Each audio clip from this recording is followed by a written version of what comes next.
حضور پاک صلی اللہ علیہ وسلم نے ایک مسلمان کے دوسرے مسلمان بھائی پر 5 حقوق گنائے ہیں۔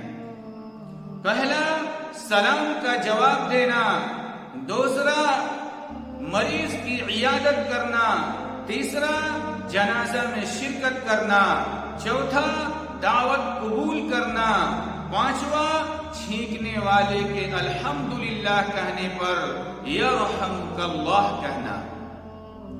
مسلمانوں کے جو حقوق ہیں ان کی تفصیل احادیث میں متفرق طور پر ملتی ہے، کم و بیش لوگ جانتے بھی ہیں۔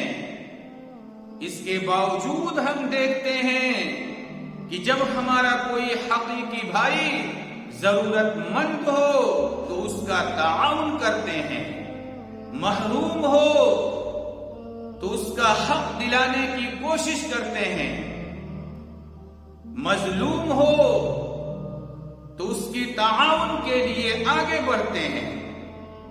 مگر جب کوئی مسلمان بھائی محروم ہو، مظلوم ہو، ضرورت مند ہو اور ہماری برادری، علاقہ، مسلک یا جماعت کا نہ ہو تو ہمارے اندر تعاون کا اور مدد کا وہ جذبہ پیدا نہیں ہوتا۔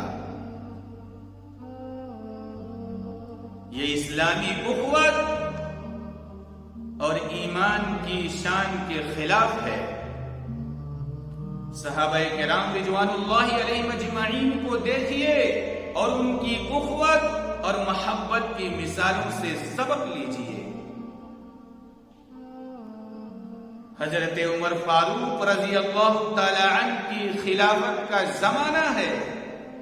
ایک نوجوان مسافر اپنے اونٹ پر سفر کر رہا ہے، ریگستان کی دھوپ میں دم لینے کے لیے ایک پیڑ کے نیچے آرام کرتا ہے اور اونٹ کو باندھ دیتا ہے۔ اس کی آنکھ لگ جاتی ہے اور اونٹ رسی کو توڑ کر برابر کے باغ میں گھس جاتا ہے۔ باغ کا بوڑھا مالک جب اونٹ کو اپنے باغ میں گھسا ہوا دیکھتا ہے تو آواز دیتا ہے اور پتھر اٹھا کر مارتا ہے، جس سے اونٹ زخمی ہو جاتا ہے اور آنکھ ختم ہو جاتی ہے۔ نوجوان گھبرا کر اٹھتا ہے، اونٹ کی حالت دیکھ کر غصہ میں آ جاتا ہے اور اسی پتھر سے باغ کے مالک کو مارتا ہے۔ مالک وہیں مر جاتا ہے۔ باغ والے کے بیٹے دوڑتے ہوئے آتے ہیں اور اس نوجوان کو پکڑ کر امیر المؤمنین حضرت عمر فاروق رضی اللہ تعالی عنہ کے سامنے قصاص یعنی بدلہ کا فیصلہ کرنے کے لیے پیش کر دیتے ہیں۔ نوجوان اپنی غلطی کو تسلیم کر لیتا ہے، مگر سزا قبول کرنے سے پہلے 1 دن کی مہلت مانگتا ہے کہ وہ گھر جا کر واپس آ جائے۔ خلیفہ کہتے ہیں کہ کیا ضمانت ہے کہ تو سچ مچ میں واپس آ جائے گا؟ اس نے کہا کہ اللہ گواہ ہے۔ خلیفہ نے کہا کہ کوئی تمہاری ضمانت لے تو میں تمہیں اجازت دیتا ہوں۔ اس نے کہا کہ یہاں کوئی مجھے نہیں پہچانتا، کون میری ضمانت لے گا؟ بزرگ صحابی رسول حضرت ابو ذر غفاری رضی اللہ تعالی عنہ آگے بڑھتے ہیں اور فرماتے ہیں کہ میں اس نوجوان کی ضمانت لیتا ہوں۔ خلیفہ اسے اگلے دن تک کی مہلت دے دیتے ہیں۔ اگلے دن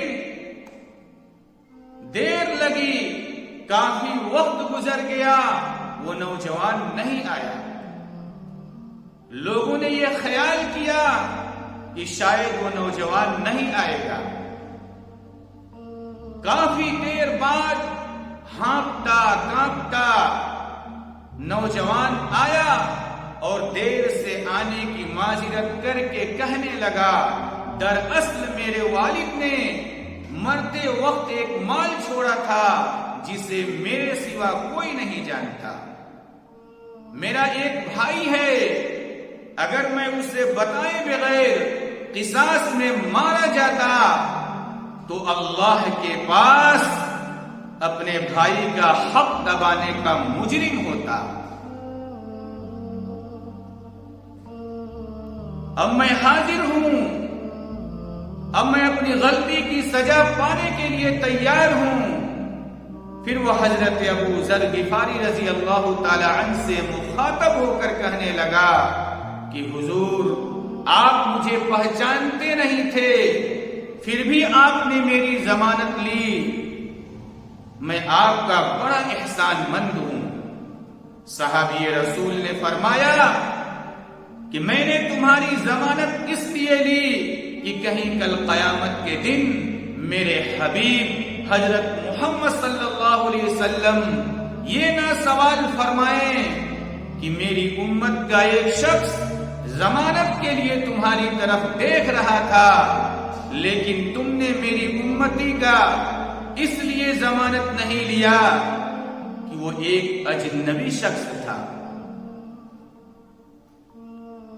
قصاص طلب کرنے والے بھائیوں نے جب یہ منظر دیکھا تو آگے بڑھ کر کہنے لگے کہ ہم اس نوجوان کو معاف کرتے ہیں اور اپنے والد کا قصاص بخش دیتے ہیں۔